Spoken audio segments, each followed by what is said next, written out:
and welcome to day 43 of our Read Through the Bible. We are going to be looking at Leviticus chapters 18 and 19, Psalm 13, and Acts chapter 19 today. So Leviticus, like we said last time, we are entering a part called the Holiness Code.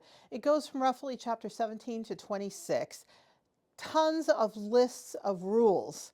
A lot of people get bogged down in this. A lot of people are like, this is weird. There's some of this stuff I feel really uncomfortable with.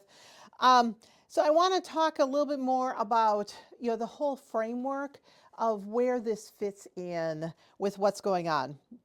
First and foremost, at the beginning of the reading today, God is saying, don't live like Egyptians and don't live like Canaanites. So the Egyptians are the people that the Israelites have just left after having lived there for probably a couple hundred years.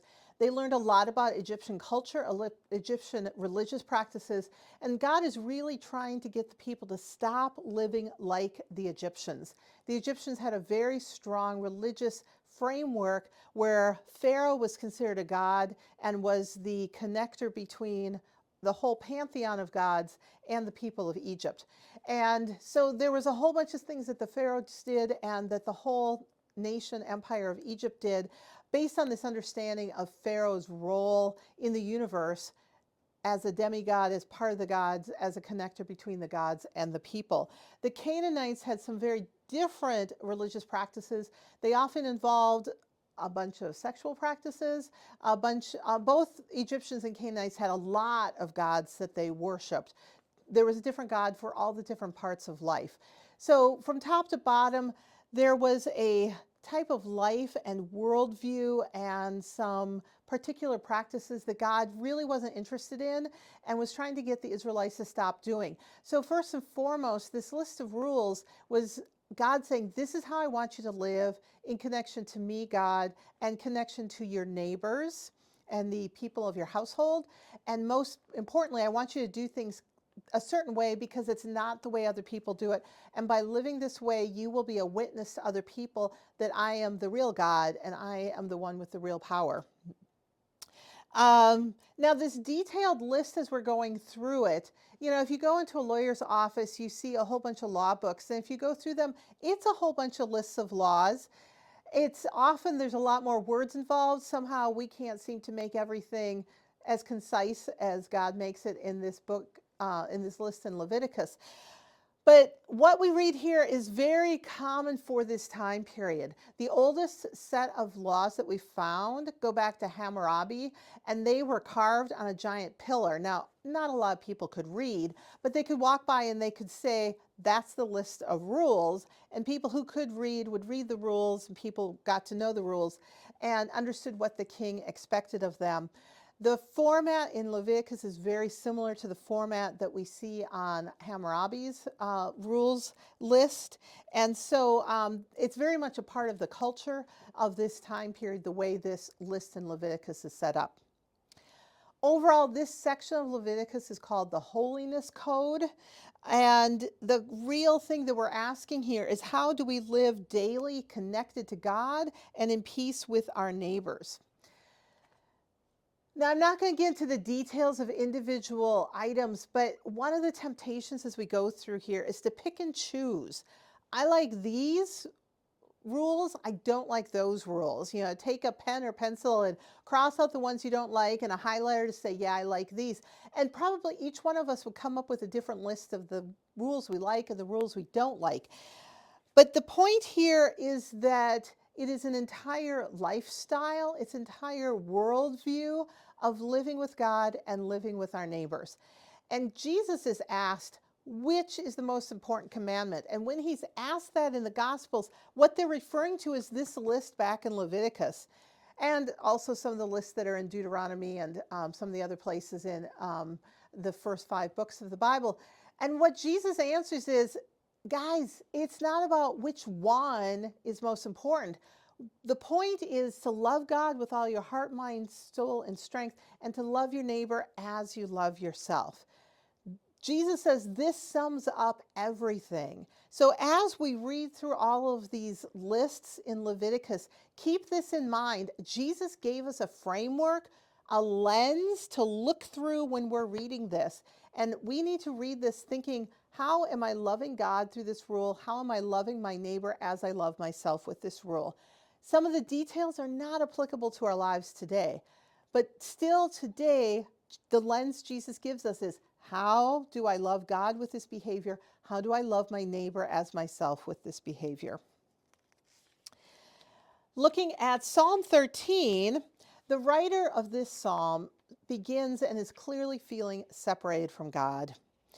Now, as we're going through the Psalms here, I recommend that you take some Post-its, you take a pencil, and jot down some notes, and maybe have a sheet of paper to write a few notes about the Psalms, because one of the strengths of the Psalms is that when you need a prayer of joy, there are some Psalms that are all about praising God and being joyful.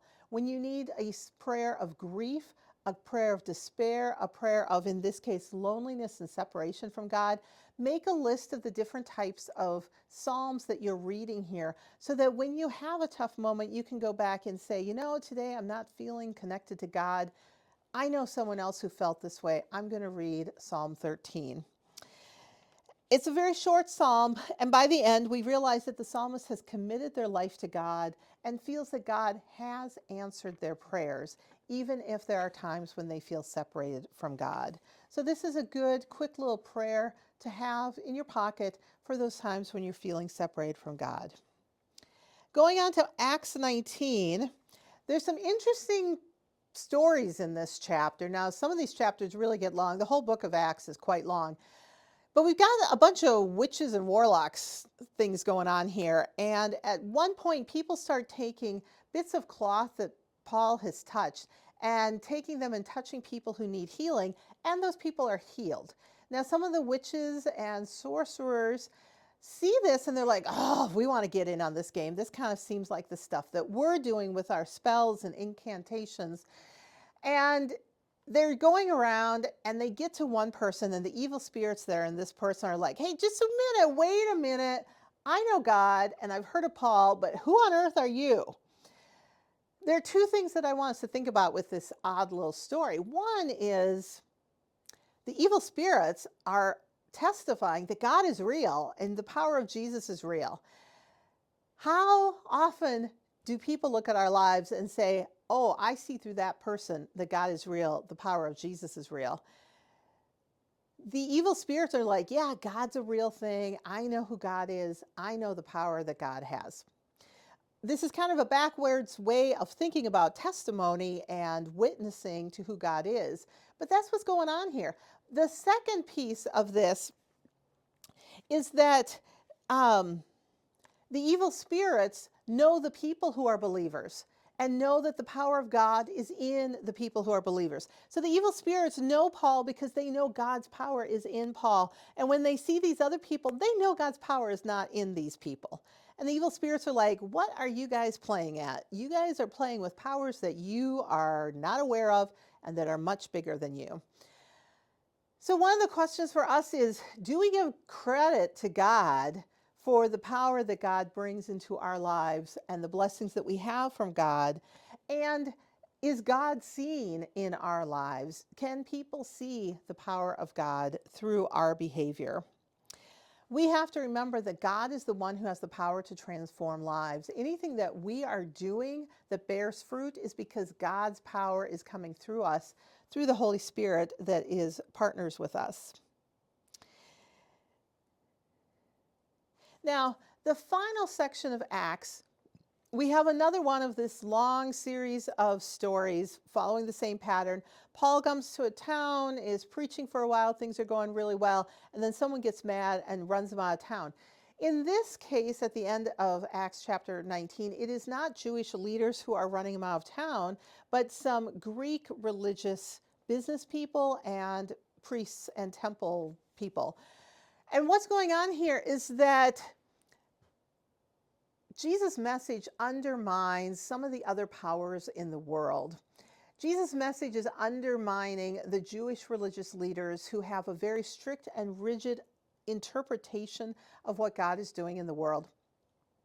And by Jesus including more people, that was destabilizing the system that the Jewish leaders had put up in that time period. Likewise, in this place in the Roman Empire where there was more Greek god worship going on, people who are making money off the pilgrims coming to the temple are now protesting Paul. The people who run the temple are like, our temple's going to collapse. If we don't have people coming bringing us their offerings, all of this is going to collapse.